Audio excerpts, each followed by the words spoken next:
हर भक्त को एकादशी का व्रत अवश्य करना चाहिए। एकादशी के व्रत को अगर ना किया जाए तो उससे बहुत बड़ा अपराध लगता है। स्त्री पुरुष बालक सबको एकादशी का व्रत करना चाहिए। व्रत इस योग्य बनाता है हमें कि हमें देवता जग सके। व्रत और नियम के द्वारा, उपवास और साधन विधि के द्वारा हमारे भीतर में बैठा परमात्मा चैतन्य हो जाता है।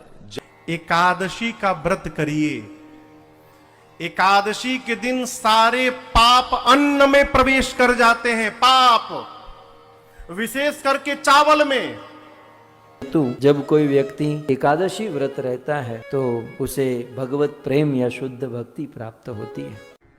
वर दे दो, मृत्यु लोक में जो मनुष्य मेरा व्रत करेगा उसके यहाँ धन धान्य वैभव सुख संपदा बढ़ेगी और उस जीवात्मा को नरक नहीं भोगना पड़ेगा। सब व्रतों में सर्वश्रेष्ठ श्री एकादशी व्रत है। एकादशी को अन्न नहीं खाना चाहिए। हनुमान चालीसा का पाठ, हनुमान जी का व्रत, हनुमान जी का नाम पवित्र भाव से कोई भी माता भाई मानकर या पिता मानकर पूजा कर सकते हैं, पढ़ सकते हैं। पीरों के पीर मस्तों के मस्त हो जाएंगे जब व्रत रखते हैं।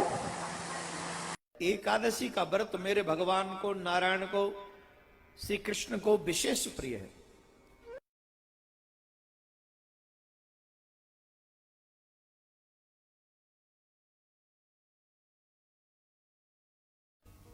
किंतु हे पार्थ, बहुत खाने वाले या बिल्कुल ही न खाने वाले या अधिक सोने वाले या बिल्कुल ही न सोने वाले को यह योग सिद्ध नहीं होता।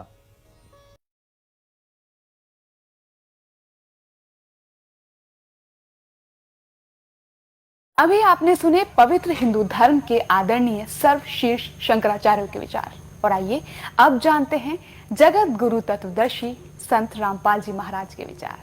ये कृष्ण भगत, ये गुरु नकली कृष्ण जी के उपासक भ्रमित कर रहे हैं समाज को। 14 नौमी द्वादशी का कोई भी किसी प्रकार का व्रत है जो ये करते हो, इससे काल के दूत नहीं डरेंगे, तुम्हारी चोटी पकड़ के ले जाएंगे। ये साधना ठीक नहीं। करें एकादशी संजम सोई, करवा चौथ गदेरी होई। होय होय। एकादशी का व्रत रखने वाले और करवा चौथ का व्रत रखने वाली बहन बेटियां कहते हैं ये अगले जन्म में गधी की योनि में जाएंगी। है कि starvation could not lead to salvation. भूखा मरने से भगवान नहीं मिल सकता। और फिर ये प्रावधान कहा ऐसे व्रत रखने का। छठे अध्याय के 16वें श्लोक में फिर ये भी कहा कि अर्जुन, यह योग न तो बहुत खाने वाले का और न बिल्कुल न खाने वाले का। बहुत खाना तो यूँ है पेट डली पक्का खा ले, अंगड़ाई टूटे, भक्ति हो को ना। और बिल्कुल न खाना, व्रत रखना। व्रत रखना भी गीता में मना है। और ये व्रत रखवाओ एकादशी का, ये कहाँ से लाए?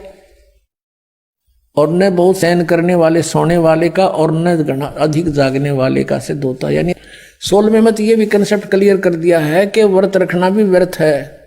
और ये एकादशी का व्रत तो बहुत महत्वपूर्ण कर बताते। तो ये लोक वेद है, दंत कथा है, इनकी वेद शास्त्र विधि रहित ज्ञान है। उसके करने से कुछ भी लाभ नहीं होगा। गीता जी अध्याय नंबर 16 के श्लोक नंबर 23 के अनुसार कहते शरीर के साथ क्यों दुश्मनी कर रखी है, मुश्किल से मिलता है। इतना भी ना खाओ, कहते इतना भी ना खाओ अंगड़ाई टूटे, आलस हो जा। इतना कम भी मत खाओ कि आपकी क्या हालत हो रही है। आप वचन कब करोगे, आपकी तो बुरा हाल हो रहा है, खाने पीने सूखा पड़ा शरीर। श्रीमद् भगवत गीता अध्याय नंबर 6 के श्लोक 16 में लिखा कि अर्जुन, ये योग यानी भक्ति साधना न तो ज्यादा खाने वाले की या बिल्कुल ना खाने वाले की, या ज्यादा जागने वाले की और न ज्यादा सोने वाले की, किसी की सफल नहीं होती। सुख सब वेद में बताया है कि प्रथम अंजल संयम रखे, संयम करे खाने और पीने पे। और योग युगत सब सतगुरु भाखे। ये सब तरीका वो सतगुरु बतावेगा जब कभी आवेगा। तो कैसे भक्ति करनी चाहिए, कैसे रहना चाहिए, इन पिछले वालों की तरफ ना झांकना। उनने किक के डले ढोए थे, उनको खाक मिला। मोती मुक्ता दर्शत नाही, ये जग है सब अंदरे, दिखत के तो नैन चश्म इनका फेरा मोतिया बंदरे। ये बड़े विद्वान पंडित थे, बड़े लय ला कर गीता का पाठ करा करते थे, बड़ी मधुर वाणी से श्लोकों का उच्चारण किया करते थे 1 घंटे तक। तो खाक था उनके पास, मोतियाबिंद था, उसको पता नहीं इसमें बोल क्या रखा, तुम कर क्या रहे हो। तो हमारे धर्मगुरु ये नकली थे, ये अज्ञानी थे कलयुग के। इन्होंने हमारे सदग्रंथों को समझा नहीं, अपने सिलेबस से ये परिचित नहीं थे, जिस कारण से हम विभाजित होते चले गए। कहीं हिंदू बन गए, कहीं मुसलमान बन गए, कोई सिख बन गया, कोई ईसाई बन गया। ये प्रथा जो यही ज्ञान जो दास आपको बता रहा है और इन सदग्रंथों में दिखा रहा है, तो आप मान रहे हो, नहीं तो ये धर्मगुरु ई फिर आग लवा दी थी। ब्राह्मण पुण्यात्मा, एक विशेष ध्यान रखना चाहिए हमने कि ब्राह्मण कोई जाति विशेष नहीं है। इस दास के पूज्य गुरुदेव जी इस परंपरागत ब्राह्मण कुल में जन्मे, लेकिन वो कभी ब्राह्मण नहीं कहते थे, वो कहते थे हम संत हैं। ब्राह्मण वो हैं जो जंतर मंत्र करते फिरे हैं, कोई पितरा देखा है, कोई भूता की बतावे है, कोई श्राद्ध काट दे अंडे, वो है ब्राह्मण। उन ब्राह्मणों के भी ब्राह्मण वही हैं। तो उन गुरु रूप में विद्वान प्राणी को ब्राह्मण कहा जाता है। ब्राह्मण सोए जो ब्रह्म पहचाने, पंडित सोए जो पिंड की जाने, वास्तविकता ये है। लेकिन एक परंपरागत पंडित उसको माना जाता है ब्राह्मण जो पंडिताई करता है। आम जन साधारण के लिए शब्द लागू नहीं है। अब ये क्या बताया है कि जो ब्राह्मण वर्ग पंडित थे कलयुग के, और कलयुग सतयुग त्रेता द्वापर में जो राक्षस समझे जाया करते, वो कलयुग के ब्राह्मण है आजकल। बताओ, इस समय लिखा है इनके इतिहास में, देखो ये वही छठा सेकंड पढ़ रहे हैं हम, 414 पृष्ठ में ये हमने पढ़ लिया। सतयुग के ब्राह्मण वेद के पूर्ण विद्वान थे और दुर्गा की पूजा करते थे, खाक विद्वान थे ये। अब ये बताया है कि धर्म की ये स्थिति त्रेता में रही, परंतु कुछ ह्रास हो गया था। सतयुग की जो स्थिति थी वो द्वापर में विशेष रूप से कम हो गई। राजन, उन प्राचीन युगों में जो राक्षस समझे जाते थे वे कली में ब्राह्मण माने जाते हैं, कलयुग में, क्योंकि अब के ब्राह्मण प्राय पाखंड करने में तत्पर रहते हैं, दूसरों को ठगना, झूठ बोलना और वैदिक धर्म कर्म से अलग रहना कलयुग ब्राह्मणों का स्वाभाविक गुण बन गया। अब ये हो गया कलयुग के ब्राह्मणों तक आपने देख लिया, सतयुग के ब्राह्मणों तक ये सब उआ बाई बकदे हैं, किसी के पास यथार्थ ज्ञान नहीं। कहते हैं गीता और भागवत पढ़े ना बुझ शब्द ठिकाने नु। गीता और भागवत पढ़े और वेदों को पढ़े, किसी के पास यथार्थ नाम नहीं। कोई कहे हरे हरे राम राधे श्याम राधे श्याम, बोला बस कोई नाम जप लो, उसी से मोक्ष हो जा।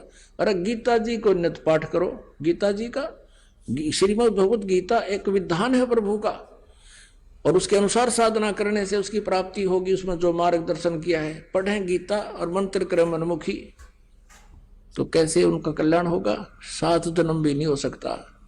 आप भी नरक में और साथ में गुमराह करने के दोषी हो रही है संत और ऋषि मंडलेश्वर आचार्य। परमेश्वर ने 600 वर्ष पहले कहा था, वेद पढ़े पर वेद न जाने, ये बाँचे प्राण 18। और पत्थर को ये पत्ते खुआवे, भूल गए सिरजनहारा। वेद पढ़े, वेद नहीं जाने, और ये बाँचे प्राण 18। और कह खेगा पता नहीं पुराणों में क्या लिखा हुआ है। ब्रह्मा जी अजरो अमर है, सर्वेश्वर है, महेश्वर है, इनकी कोई माता पिता नहीं, यही समृद्ध शक्ति है, और ये जन्मते मरते नहीं। और पुराणों में लिखा है ये जन्मते और मरते हैं, इनका तो जन्म और मृत्यु होती है। यही आपको अनेक पंथों में आते हैं, ये निरंकारी पंथ, ये सतपाल वाला पंथ, और सदेश वालों का पंथ निरंकारी पंथ, ये सच्चा सौदा सिरसा जगमाल वाले, ये गंगवा पंगवा सारे, और ये दनोद वाले और जय गुरुदेव वाले, ये सारे काल के पंथ है। वहां तक कोई शरण पैर, और इतने बुद्धिमान व्यक्ति एजुकेटेड, बड़े बड़े IAS IPS हैं, और वहां बैठे गुग्गू बने उनके पास, कक्का पता नहीं इनके गुरुओं ने। ये ब्लाइंड फेथ का नाजायज फायदा उठाया इन्होंने, भोली आत्माओं के श्रद्धालुओं की श्रद्धा को बेचा और उसकी सस्ती महिमा बटोर ली इन्होंने, और संत बन गए, खक भी नहीं इनके पास। तो इसने कहा था कि जब तुम्हारा कोई जाएगा ना, और अनेक देवी मंदिर तीर्थ ये पूजन पर ला दूंगा, ये शंकराचार्य भेज दिया इस काल ने, ये सारी उल्टी कथा पढ़ाया गया। जीव ही भगवान है। बता, कोई विधान है इसका? फिर भक्ति किस लिए करे? फिर तो कुत्ता भी भगवान है। तो हम शास्त्र अनुकूल साधना कंप्लीट कोर्स ना करके अपनी अपनी डफली पीट रहे हैं, जिस कारण से हम परमात्मा से मिलने वाली साधना से वंचित होकर के हम नास्तिक होते जा रहे थे। अब परमात्मा ने दया करी आपके ऊपर और इस दास के ऊपर। इस दास को बनाया वो तत्वदर्शी संत, और जो ज्ञान परमात्मा 600 वर्ष पहले छुपा गए थे खजाना, इस दास को चाबी दे दी। अब दास ने खोल दिया उसके बच्चों के सामने। अब खाओ और खर्चो, चलो सतलोक में।